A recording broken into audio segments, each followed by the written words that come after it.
Hello, I'm Michel Gagné, and you are listening to the Real-Time Visual Effects Podcast, where wizards reside. You have a gift. You have a passion for creation. There's something inside you that wants to express itself, and that something has led you to explore the world of visual effects, a place where magic happens, and the only limitation is your imagination. All the greatest artists in the world started somewhere, learning and growing into the people they are today. You being here is the first step to building your legacy as an artist. Learn from the best and brightest in the real-time visual effects community. Sharpen your skills and be your best self. Hey everybody, welcome to episode 24 of the Real-Time Visual Effects Podcast. Today's interview features Russell Bakewell. He's known for his effects on the Diablo 3 franchise and Path of Exile, and now he is working in his own game studio. Russell is a super smart kid, and I cannot recommend him enough. You may have seen him on the forums. He's created different threads to help others with solar coasters, scrolling map textures, and so many more. Without further ado, let's dive in. Here is your host, Travis McCallum. Hey, what's up, everybody? Today I have Mr. Russell Bakewell in the house. Russell is a indie game developer currently working at T-Pose Dev, his own independent studio, and he's working on a game. We haven't exactly figured out what the name is, but we'll figure it out eventually. Russell has also worked on past games, including Diablo 4, Warcraft 3 Reforged, Gears of War 4, Gears of War Tactics, and even Path of Exile. Russell, how you doing today, man? I'm doing very good, thank you. Yourself? You're in New Zealand, right? Yeah. How's the weather over there? Really, really cold, and then sometimes burning your skin off hot, so it sort of fluctuates. Mainly cold, though. Mainly cold and rainy. Russell, I want to jump into all these awesome projects that you've been working on and have worked on in the past, but I want to start by asking, how did you get started in visual effects? So visual effects, back when I got into it, wasn't even a thing. So I went through school learning how to do game development, essentially. Like, you make characters and environments and all sorts of things. And then we got to these projects we had to do for 6 months. And then essentially I jumped, like, my teacher, actually, for some reason he had a contact who worked on Modern Warfare 2, which was like the biggest game back when I was in school, at least. That was very exciting. So, like, I got talking with that guy. And then, like, it was super exciting just sort of hearing from him and stuff like that. So I started working on this game. We called it Dead Steel or whatever. It was a top-down shooter, you know, because I do top-down everything, apparently. And yeah, just making the effects for that thing was awesome. Like, all these different guns and special abilities and, like, environment effects and stuff like that. It was awesome. And after that, I realized, like, oh, wait, so effects are, like, the thing that, like, makes scenes actually feel, like, alive. And not only that, it's... I'd played so many games beforehand and couldn't tell why some games felt good to play and other games just felt like mushy and bad. And then after doing effects, I was like, oh, because, you know, the effects perhaps in this other game were not so good, so they didn't feel punchy or anything, so it made the gameplay feel bad, essentially. So it fascinated me. So I just kept, like, making more stuff, and then conveniently, like, the luck of the draw is ridiculous. We sort of had our finishing up, like, we would get all the studios of New Zealand, you know, all 2 of them, to come and see our projects, and it just so happened Grinding Gears was like, all right, the only thing we're looking for is an effects artist. And it's essentially, like, walked off. And then there we go. That was my job. So that's awesome, how I got started. Tell me, in your own words, how would you describe, like, real-time visual effects? Maybe to somebody off the street or somebody who's not in the field. Oh, God. It's a very hard one to describe. But, like, the one I'll point to a lot is, look at those, you know, waterfalls in games and how the trees, like, their leaves and, you know, their trunks move and stuff like that. That would be, like, environment effects, your lava and all that sort of stuff. Atmospherics, like fog and things. And then it would just be, like, essentially, if you're playing a shooter, it would be the gameplay, like your muzzle flashes, your, you know, tracer fire, its impacts and all that sort of stuff, blood impacts and all those sorts of things. I don't have, like, a more overview point of it. It's sort of, you just point out the effects, like the things they would know, and that would be it. A lot of us, when we spend enough time in the field, we learn a lot of great things. And being where you are today, maybe like 5-10 years into the industry, looking back, what are some things that you wish you had known starting out? So the biggest one is, like, this is one you learn pretty quick, I guess. but it's make sure to do small batch sizes. So in other words, if someone asks for something or whatever, don't go like push it right to the end and finish that thing and go, here you go, because it's quite possible that person's going to come along and change it. Like the designer will be like, yeah, the explosion we asked you for, yeah, we're going to make it like ×3 explosions now, and they're like all spread apart and they're half the size. And then now you've just got to remake your art essentially right from scratch. So just always just build temp stuff first until your designer is happy with it, and then go from there.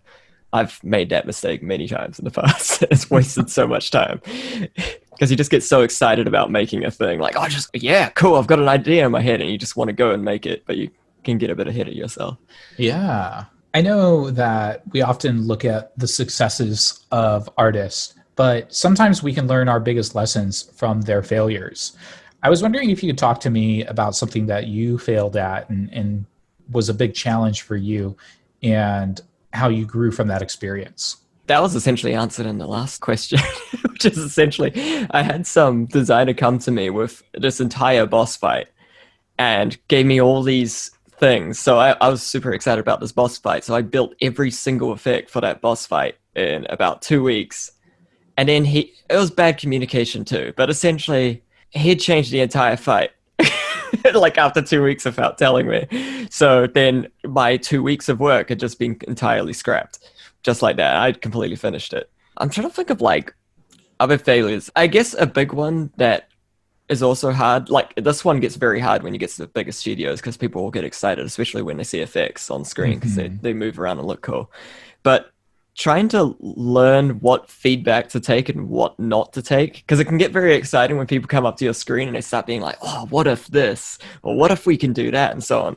And I've had an effect, I remember one, I can't go into it because it's NDA, but like essentially I'd spent a month on it because people just kept critiquing it over and over, and it ended up like in my shader graph being this ginormous mammoth of just a million things all connected to each other. Because like essentially every piece of feedback was another 10 nodes that were just chucked into this shader tree. And really, if I was to scrap them away, I don't even think you'd notice it. But it made my workflow increasingly get slower and slower and slower until essentially it was impossible to move at all. Like if anybody wanted any big change, I couldn't do it. So essentially just watch out. Just try to find out who you need to take feedback from and just take it from them. And then just, if you've got time, maybe listen to some people, but that wastes so much of my time because I just wanted to listen to everybody. Yeah, that is a big question a lot of us artists ask is how do we filter the good from the bad feedback and critiques when we get it? So I know that your own work is important, but also the work of others can be important too. So whenever you're looking at their work and kind of comparing it to what makes a good effect from an amazing effect, what are some of those things you're looking at to make that differentiation? For me, my two favorite things is, I guess, story and impact would be my two big things. So if you've got a guy and he's shooting a gun, let's say, and maybe he's an orc or whatever from the Warhammer universe. Their guns are like smashed together from scrap. I'd expect to see, for example, its muzzle flash with like bits of steel and things like shooting out, like it's barely functioning and so on. Like actually like tell the story of what is going on with this effect. Because like I'll see that a bunch where like, or with spellcasts or whatever, where you don't tell the story of like what is even going on with this effect. Like how is this person summoning water from nowhere, like, or whatever, like try to like tell what's going on. I love it when I saw some like riot effects competition and it's just like fun little things. There was like a shark jumping in and out of the ground and then it like jumped up at the end and a big splash came out. Like I just like these things where it's like there's some kind of like theme and story to your effect instead of it just being like, you know, vector field sparks and like a glow or whatever. Like they actually tried to like tell something that feels unique, and that to me is very exciting. And then of course it's just impact. If it feels like mushy, like it doesn't have a good punch to it, that will make any effect feel like if you don't have a good punch to it, essentially. Yeah, timing and context are really important. Context, there you go, you said it better than me. So talk to me about some of the trends that you're seeing out in the industry right now. What's got your interest? What are you curious about? People are really in love with Houdini at the moment. I can see why. I've tried it a few times myself, and it's quite a funny one in development because it's really good for fire and blood. People really love it for blood at the moment because you get those nice squishy kind of, what are they called? Like the spheres that all join together. Brain farting right now. But essentially, that sort of stuff has been amazing. But I've also seen a lot of time like wasted on it where people, conceptually build these things and then the programmer's like, no, we don't have the time to do that. And then it doesn't go in. So I'm completely fascinated to see where it ends up going. It's fun to like watch the crazy things people are making in it. And I really do hope, more of it gets into games. So I guess that's the thing I'm fascinated by. I haven't like dove into it to myself because I did once. I spent about 2 months in it and then I stopped for about a week and then I forgot everything. So it's sort of like you either use it all the time or you're going to probably forget how it works. Yeah, that makes sense. And Houdini is really big on like simulations. So you end up creating your own like sprite sheets or flipbooks that you can use in game, right? And that's kind of the function behind it, at least for FX artists. People have been like not even just importing flipbooks, but with the blood and stuff, they're using like vertex animation and so on, where they'd count all the vertices onto a big texture. And essentially I don't know if you've seen it, but essentially like each pixel on your texture vertically and across-wise is the information of like each vertice, essentially like where its position is, and then it animates that. So it's sort of like a vertice information flipbook, and that's what they're using to sort of export out their blood and stuff like that. And it's pretty cool. But again, you need a lot of programmer support to get it working. All right. I want to jump into your workflow for creating a new effect from start to finish. What's that process like, Russell? So for me, I guess it would be ask the designer what they want, like specifically, and make sure you get all the info and make sure they're sort of finished on it. So you'll generally make the right size and shape they need, the right timing they need, and let them play with that like for a bit, because then they might go, oh, okay, that didn't quite come out how it would in my head. And then once they've gone, okay, this is good, we've got the right everything to this. This is for like a spell effect specifically. Yeah. Then I'll dive in like, okay, thematically, what is this? Like say I'm making a character for, like Path of Exile or whatever, like they're casting something, like who is this character? So what things can I put into this effect that tie back to this character to make it feel unique to said character or enemy or whatever? So, if enemy is covered in chains, you'd probably put some kind of chains into the effect. And then you probably pull the colors from that character as well and be like, all right, say they're purple, maybe the effect will be purple. If they're a shadowy person, and you put shadows into the effect. And then really, like, since you've already got the timing and the size and everything like that, then you can just go into like pretty mode where you just take exactly what you had before, keep the impact and timing you had, and then just make all the cool shaders and all the like nice textures and so on to put over the top of it until you get one complete effect. It's kind of hard going into like minutiae of like all the individual steps of making something look good. But have you talked much about like shape language on here, really? Yeah, shape language is definitely one of the core principles for visual effects, right? Yeah. So I guess for that then, like a thing that's quite important. I never had the words for it before, but essentially just making sure you have your large shapes and your medium shapes and your small shapes in there. And if you don't know what shape language is, then I apologize. But just if you don't have your like correct balance of like different sizes of things, your effect will like feel weird. You'll see this a lot I see it even in modern games where people do it, like AAA games, where you'll see some like giant soft glow card like explosion and then a trillion little tiny sparks all flying around. And that would be an example of somebody who has not used shape language correctly, because they have one giant soft shape and then a million little tiny things, but it doesn't really like fill out the effect and it feels a bit empty. So yeah, making sure you get all your sizes in there. That's awesome. Hopefully that wasn't too rambling. It's all good. Talk to me about like what a day in the life of Russell looks like from sunrise to sunset. So I wake up 5:45. I'll quickly run around, go to the bathroom and stuff, real exciting stuff. Then it's generally sit down. You got your morning meetings always. You got your daily syncs so you can keep up to date with what your team's up to. Go make a coffee. We've got like one of these kind of funky plunger things. AeroPress, pretty good. Make a piece of jelly, peanut butter toast, maybe a digestible biscuit, and then go sit back down at my desk again for the rest of the day. And maybe I have a lunch break.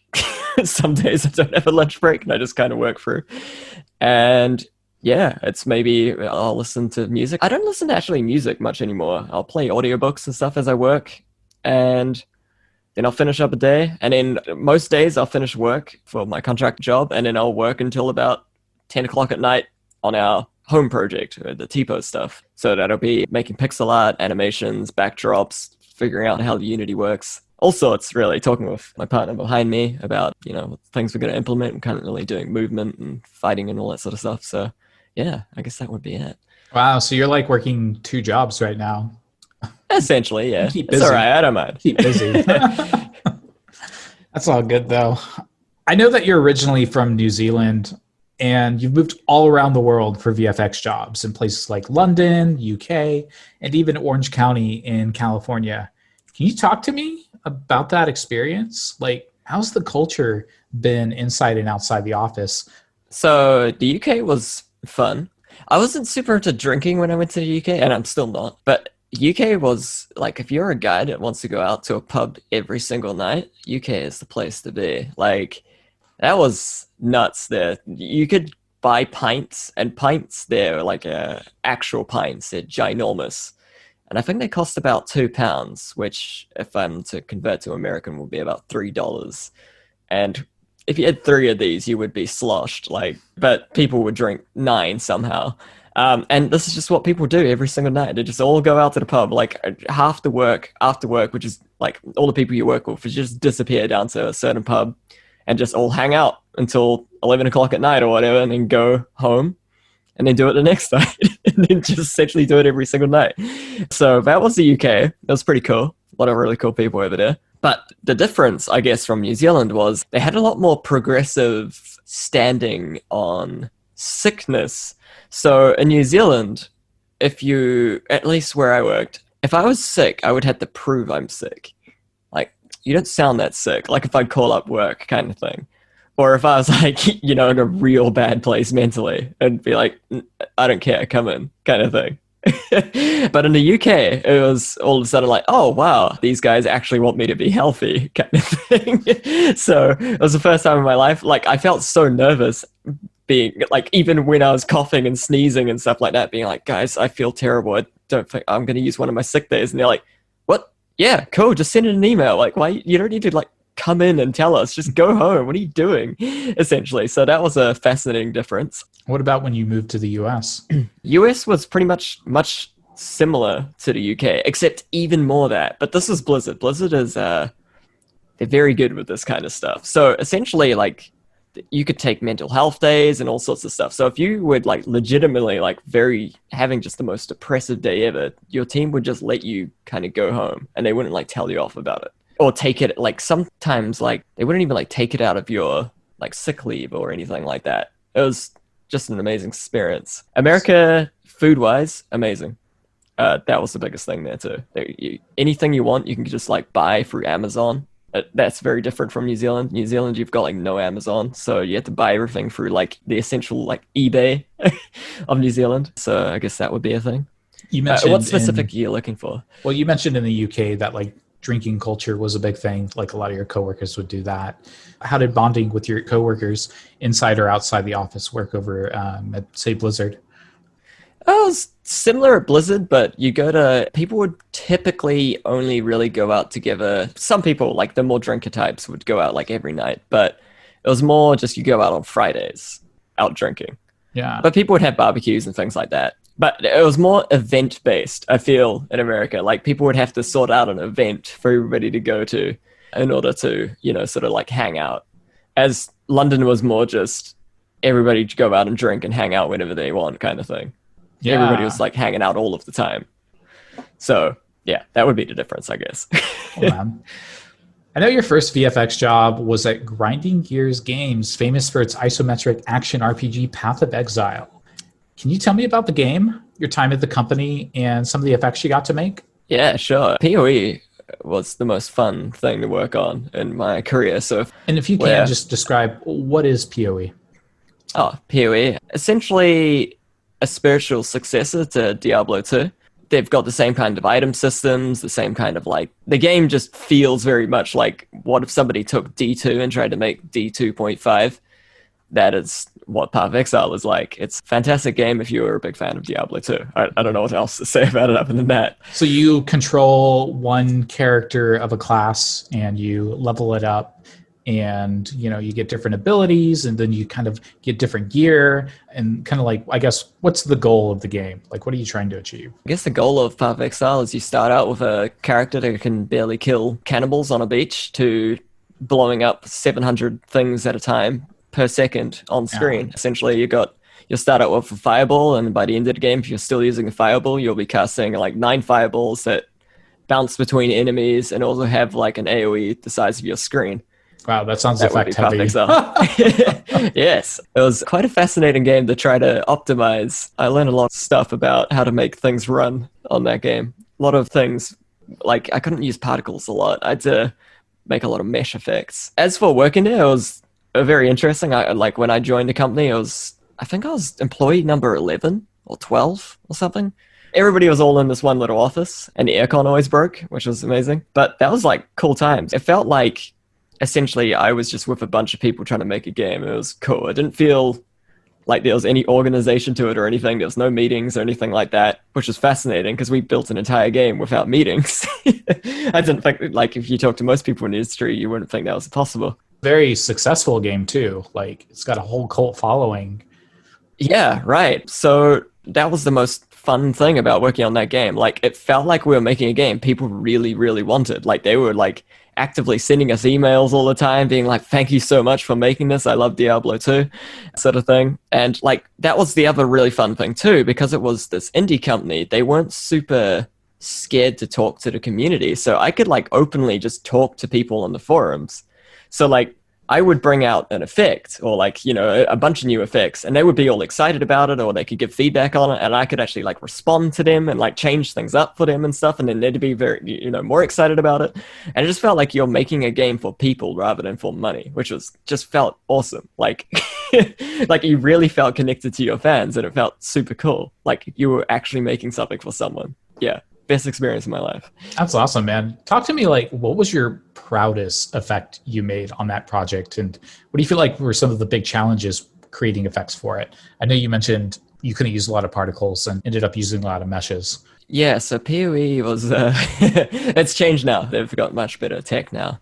But when I worked on it, they had no ability to, you couldn't scroll like a text, like they didn't have a shader editor. You could just have like a texture and rotate it, or like add UV distortion to it. But essentially, other than that, you couldn't really add any dynamics to an effect, like an actual particle effect. So the amount of stuff you had to build from just flat cards and kind of do a lot of trickery with rotating particles around or combining them with meshes and stuff was incredibly tricky. But I also learned how much stuff in the industry could be massively simplified and optimized because of doing this. So that was the upside to it. As for favorite effect, it would probably be, it would just be whatever the latest stuff I worked on. I think it was like the labyrinth boss in that game. It essentially was this big skeleton man with a ghost lady riding on his shoulders, and he summoned a whole lot of he did big slam attacks and all that sort of stuff, and it was good fun to work on. He had a pretty strong sort of Roman emperor type theme, so I got to make all the effects have all these sort of like Roman emperor like rune effects and sun symbols and all sorts, so that was good fun. That's awesome, man. And when you were creating that, did you like pull some reference or inspiration from anything? Or was it all just kind of like off the top of your head? Most of it's just off the top of my head. I like looking into sort of history and random things like that. So essentially it was just, okay, what does Roman stuff look like? And I just saw a lot of like, glorious emperor type stuff that they liked, really making people look like gods. So, their leader. So it was much just drawing from that and using that sort of thing. Like, all right, we'll use lots of sunbeams and light beams and all sorts of stuff that makes this person look like they're a god, even though they're just, a skeleton man. So I guess it'd be that. I know you mentioned, especially with these larger companies, you're kind of segmented into these areas of specialization. And you, maybe when we talk more on the Blizzard side, had a concept artist who would bring an idea to you that you would bring to life in your effects. But being in a small studio like Path of Exile over with Grinding Gear games, maybe you didn't have a concept artist, so you were doing your own concept art? No, I wouldn't even concept art stuff. I just stick it all together. Okay. And whatever came out, came out. And honestly, that was the most creative process I've had because I couldn't get all perfectionisty with what something would look like. It's like, all right, you got 3 days to make this. And I didn't have any time to sit there and waste time on anything. I'd just be like, all right. And you just smash stuff together. And because of that, you got this sort of like Bob Ross effect where it's, there's no mistakes. You just like what those mistakes actually end up making the thing unique. Yeah. Now, sometimes something bad would happen, but that was sort of like 1 in every 10. That's awesome, man. And then after Grinding Gears, you moved to Splash Damage to work on the Gears franchise. What prompted that move? So I saw their ad and they were talking about, come work for us. I was like, sick. Went and did their interview. This is a bit of an annoying story, so I won't really go too much into it. But essentially, they sold me on, you're going to come over here and work on Gears of War cinematics. And I went, great, that's the complete opposite of what I've been doing. That sounds fascinating. Because I was wanting to work in like simulations and stuff just to try it out kind of thing. So, we packed up and moved country, and then we got over there and they went, you're working on multiplayer map effects, which was the complete opposite of what I wanted to do. So that's why I was only there for a year. so instead of working on, high end where you just go like to the walls with your, like, you don't have to worry about optimization or anything like that. I was hoping for Sims and things. Instead, I had to work on hyper optimized, very subtle effects that you place around maps. Yeah, it is a challenge learning new effects in different areas. How was that different for you, changing genres from that kind of like isometric third person to the first person view? It came with its challenges, but also it was kind of easier in some respects. Because a lot of stuff you don't have to worry about, like hiding when it's just in your face. But I guess the one scary thing that was very frustrating was because you look down maps, like when you're working a top-down game, you're essentially just looking at a flat canvas. But when you're working in first person, you can see like a mile away from you. So all these like fires that you're like would be off, like, miles off screen on a top-down game were always rendering in these games when you're in first person or third person. So all of a sudden I was having to deal with optimizing smoke or figuring out ways to color it on the other side of the map to where your character's standing, because you can see a fire effect through a burning plane's window or whatever. So it's not culling. And so there's a lot of this sort of like very technical kind of figuring out when and how to color things and so on, and reduce particle counts when they're far away. So a lot of that kind of stuff. Did you end up working with LOD's level of detail? Yeah, that's what I meant by so essentially cutting the particle count as the particle got further away and so on, yeah. Cool, man. And was there one effect that you worked on with the Gears franchise that you really liked, and every time somebody's playing the game, you're like, I did that? No, not particularly. That's why I left the studio, though. Again, it's a bit of a sore point. I left quite frustrated. So you left there, and then you decided to go to Blizzard. And I understand that's a big place a lot of people want to go, especially working on games like Diablo and Warcraft. Can you tell me about that experience? And kind of start like, how did you get in? What was your secret? The secret? Well, it was quite a funny thing. Like, I interviewed there, and essentially they went, it's like your entire portfolio was built to work on this game. So that made it pretty easy, because literally they're like, all right, what experience do you have that's relative to, Diablo 4? They didn't say it was that at the time. And then, you worked on isometric games for the last 7 years. Okay, cool. Like, you couldn't have anyone more specific than that. So that was very simple to get. And then they just asked you a bunch of questions, and naturally, because I'd worked on games exactly like it, it was very easy to answer them and so on. So that was that for that. And I'd played Blizzard games my entire life. So that was it. They really do like it when you actually play the games. That's a big thing for if you're trying to get a job somewhere. Make sure you actually give the game a try, because they'll feel like you care. So that's a big important thing. But as for working there, it was a really cool, fun, chill environment where they sort of try to give you a lot of time to. So the biggest thing they like is polish. They really, really, really enjoy spending a lot of their time to make some effects sort of what they would consider perfect. So if you are a type of person that enjoys spending sort of like 2 weeks on an effect or whatever, then Blizzard is absolutely amazing. Like, they want you to sort of push it as far as you can. Like, stuff I would typically say was done, they'd be like, all right, it's at 60%. I'd freak out like, oh, I don't know what to do. So yeah, it was quite an interesting experience having to take stuff even further than I thought was even possible with stuff. But those guys really care about gameplay there. So like from Julian Love, who you had on before, I learned so much about adding impact to effects and all that sort of stuff, how to make effects feel good, how to tell a story and all that sort of stuff. So yeah, it was a cool experience. Can you talk to me about some of the effects that you did that you really liked a lot? NDA stuff. My favorite stuff was probably the lightning stuff I did. I think they had some of it in the trailer. But essentially, my biggest mission was, okay, I see a lot of flipbook lightning, and I like the unique shapes people get from it. Like, they really make lightning feel like whippy and alive.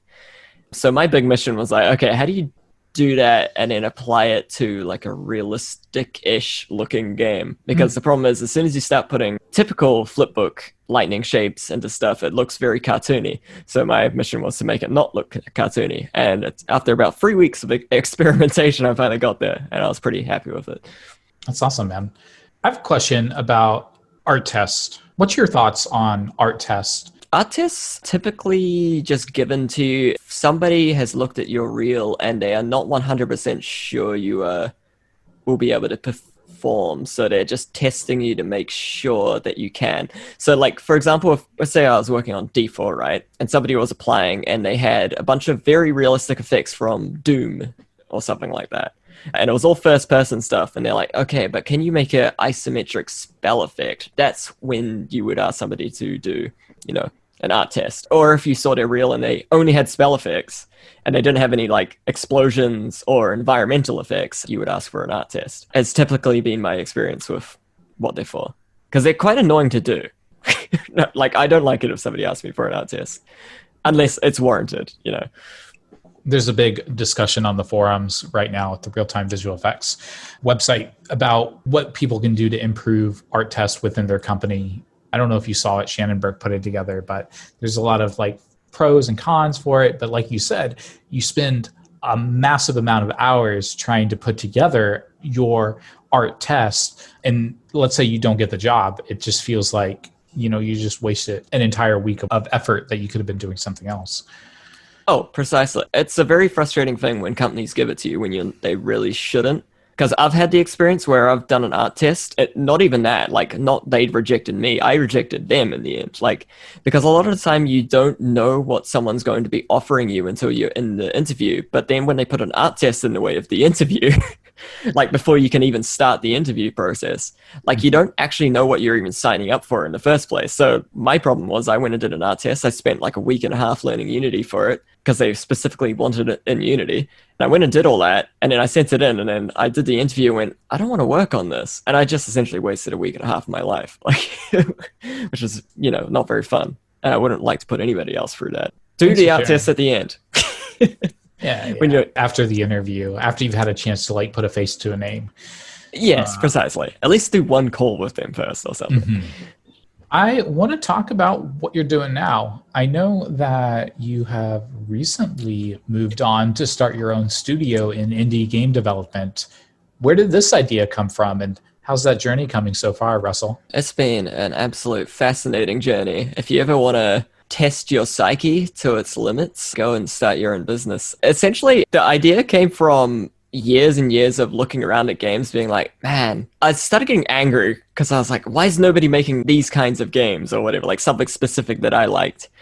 And then instead of complaining about it for yet another year, I was like, okay, maybe I could just go do it. Because it was a fascinating thing. I got to meet Alan Adham of Blizzard, who was an executive. I got to meet Mike Morhaime, who was the CEO of Blizzard. And the cool thing about like just talking to these guys is I realized like, wait a minute, they're just like normal human beings. Because before then, I'd always sort of seen these CEOs and stuff as like, just some kind of crazy gods of this earth. And, we could never, us mere mortals couldn't do it ourselves. So after talking to these guys, it sort of just gave me the idea of like, wow, I could just go try do this. This could be fun. And yeah, just essentially, I just wanted to make something that could be personal to me, even if it doesn't make money, just something like on a theme that I enjoy. And I love the conspiracy stuff, and nobody's making conspiracy games, so I wanted to go ahead and try to do that myself. Were there some games in the past that were kind of in that conspiracy space that inspired you and like, I wish there were more games like this? I guess the only one that really did it was Deus Ex. I just remember finishing, not the latest Deus Ex, the one before it, whatever it's called. And ask me if I'm wrong, but is like Super Monkey Island kind of that direction where it's kind of like Super Monkey Island? Did I make up a name? I'm sorry. I may be missing up like Super Monkey Ball or something. But it's kind of that idea where you're trying to find clues and play detective, and it's kind of like 2D static screens where you're like clicking buttons. Never mind. Forget what I was saying. Maybe I gotta go look at the Super Monkey Island. I didn't even know this existed. Okay. I probably got the name wrong, and viewers will call me out on it, or listeners, I guess. Oh, okay. Well, essentially, like, what I like is essentially, I like the idea of you being some normal guy in some normal world, and it just seems kind of normal and boring. And then you slip upon something, and then you just kind of, like, that little crack then opens up into a bigger thing and a bigger thing. And then you essentially learn that the world you're living in was a complete lie. You see it in, like, The Truman Show and Dark City and The Matrix and all that sort of stuff. I love that kind of thing where it's like, yeah, it just, like, you've been like living in this sort of like fake reality the entire time, and actually now you're going to like start to break it. And something about that's like kind of fascinating to me. And you had mentioned it way earlier with Path of Exile, where you're really kind of involved in the community. And I can kind of see it now as you're jumping into this project. You're sharing the work as you're making it, these kind of like screenshots of like the art that you're doing and stuff. And it's so cool to watch that development process of this game that you're creating. That's why I started it, because I've been trying to look around, and I feel like in our industry, we only show the stuff that works, but you never see like the giant rubbish pile that's sitting behind that guy or girl that of all the failures they had. So I just wanted to show like the funny processes we go through when making games, where this big shiny nice thing at the end is not necessarily what was like the final destination all the time. Like a lot of the time it's this kind of fun messy process of remaking a thing 7 times before you're like, okay, this is what I'm gonna do. And I've been locked out of my Unity account, so I haven't been able to actually make any videos. But essentially right now I am trying to come up with an art style for the game, and I have drawn the player's house I think 5 times now in total. So I've made stoves and carpets and walls and all sorts of things, and trying to just concept out like what the gameplay will look like. We've changed from side on to top down and stuff. And that's what's going to be in my latest video, like going over like essentially how we jumped from bit to bit, trying to figure out what to do, all the things we've scrapped and so on. It's, yeah. Just you and your partner working on it? Yeah, just us two, yeah. Okay. She's programming, I'm doing art. Maybe I'll pick up some visual scripting or something along the line. Yeah.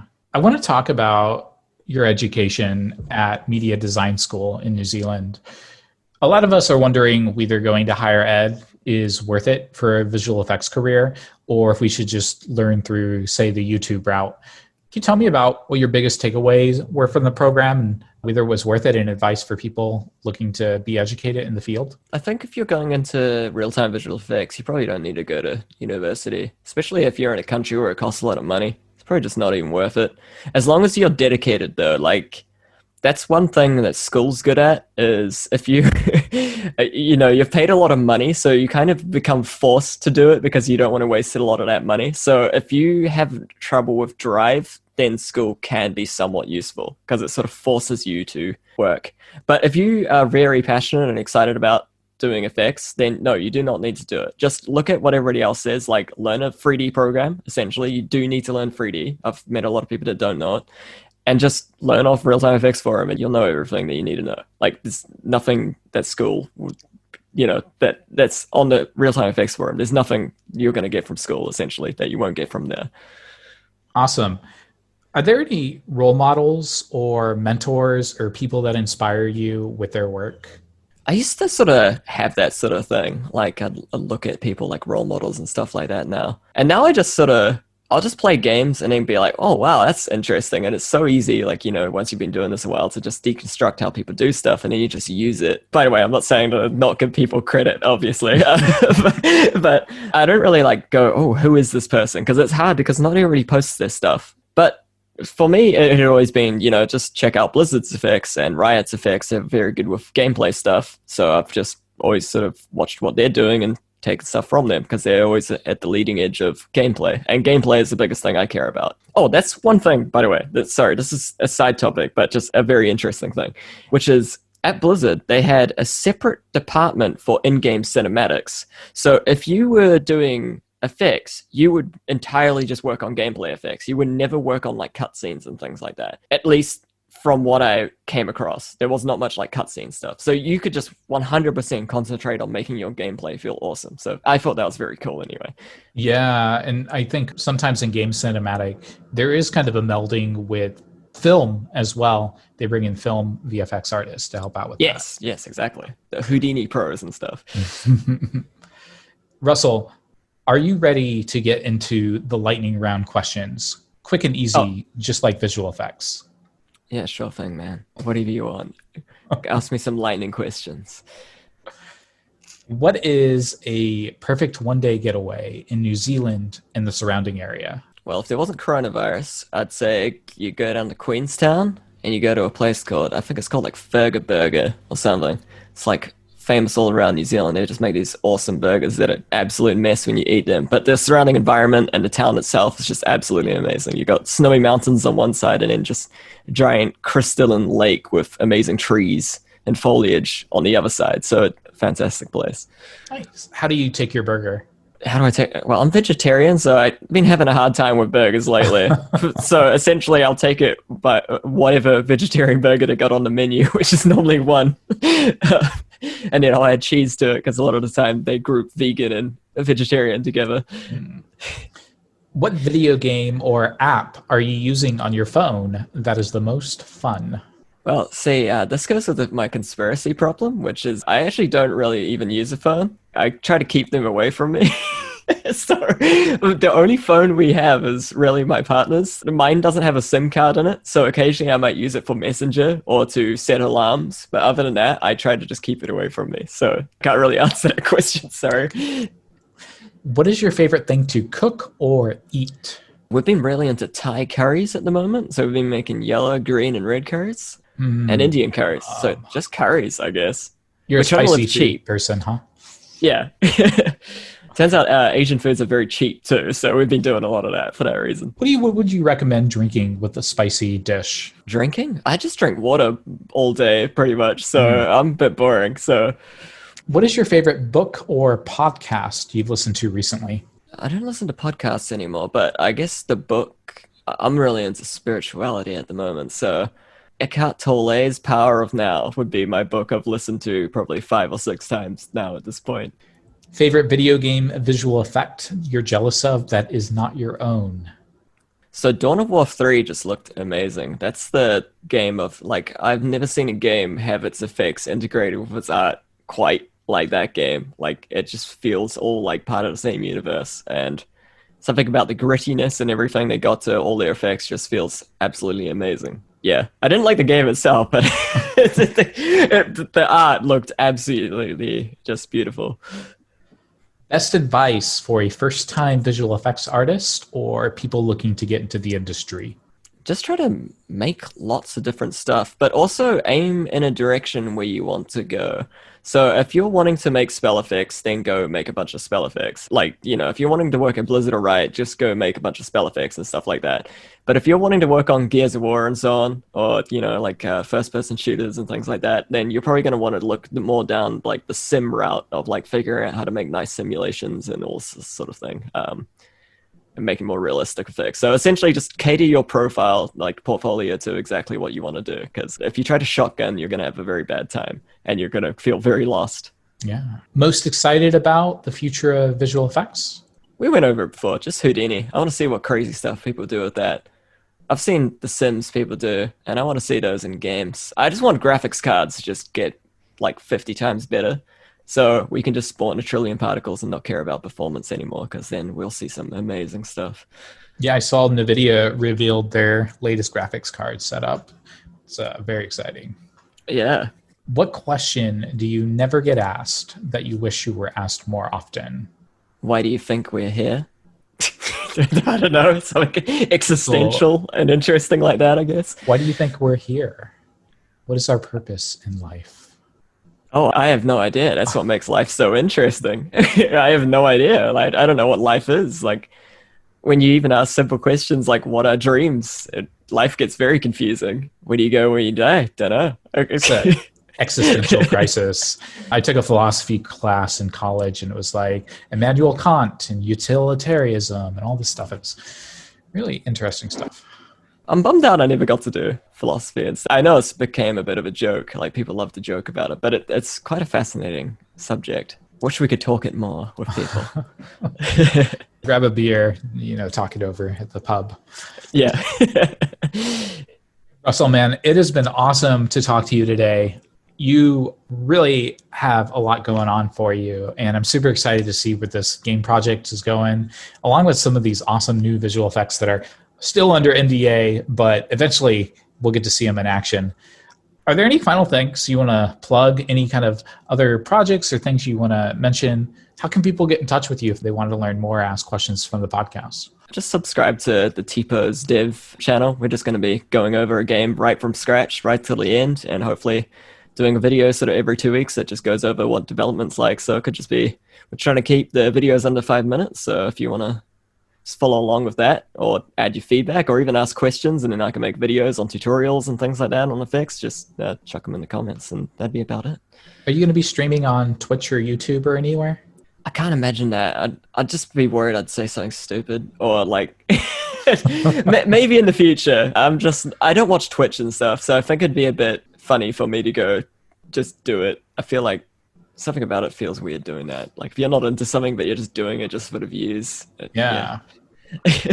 Hey, Russell, thanks a lot for coming on today. I really appreciate it. Oh, no problem. It's been fun. Thanks everyone for listening to today's episode. Highly recommend you touch base with Russell and support his new game that he's creating. Really, really hard worker and amazing stuff he's putting out. It is the month of October, so it's also Inktober. There's so many different challenges going on across the community for you to get involved and do daily art contests. Right now, I'm doing one called Inktober Flipbooks, and every single day there's a new topic where I paint 12 frames of a flipbook, and it's just a great opportunity for you to really get into the grind, get into the routine of building your art skills day by day. Anyway, tell me what kind of Inktober contest you're part of, and good luck. Until next time, guys, rock on.